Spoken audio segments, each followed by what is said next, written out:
that June is over and my PSA Collectors Club membership has expired, I wanted to just take a step back, go through the current state of the card grading market as well as the current state of my activities. I think in a prior video I had said I hadn't bought a card since I think the April 2nd or something like that, and that still holds true. I'm still not finding anything of value, or really I've just been kind of off eBay except for selling some stuff because I haven't been interested in it, right? I'm not seeing anything new. I'm not seeing anything that's really drawing me in. So I mean, it's just possible I might need a break.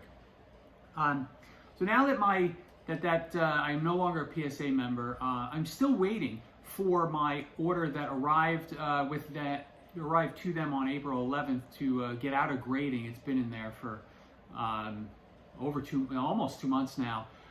The projected date says July 29th. We'll see if that holds. I have no idea. I was going to send out an additional order to them under the special for 80s and above cards that they extended for a little bit, but then they pulled it, which was odd given the grading volumes that we just saw come out of GemRate, which I'll cover in a few minutes. But I have about 20 cards left that I'm organizing right now for a group submission or submission to a group submitter, and I'll go through those in a video soon so that you see the breadth of years that are going in there. I think I've got something from 1911 up to probably something from definitely from the 2000s. So stay tuned for that. But now let's talk about the data, right? Because I just got the email from GemRate and with the June grading numbers, and interestingly, all the graders were down somewhat significantly, when compared to May.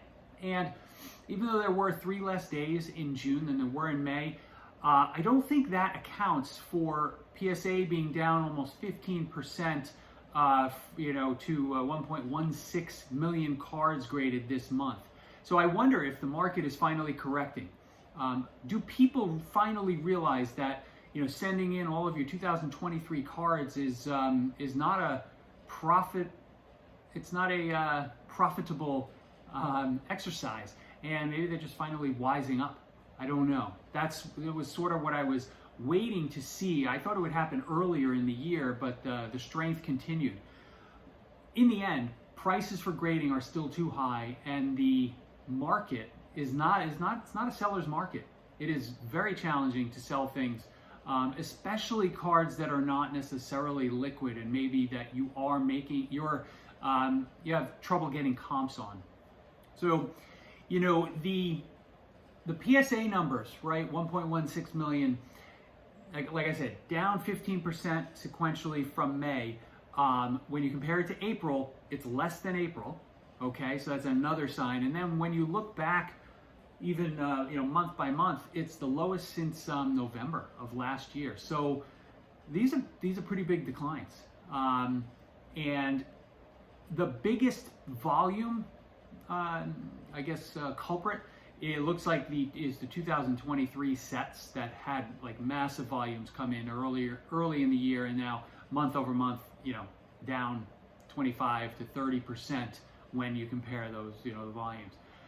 Connor Bedard is still in the top 10 of players. He's at number 9, and even though his volumes went down, again 30% when compared to May, we still have some hockey representation in the top 10, so that's exciting.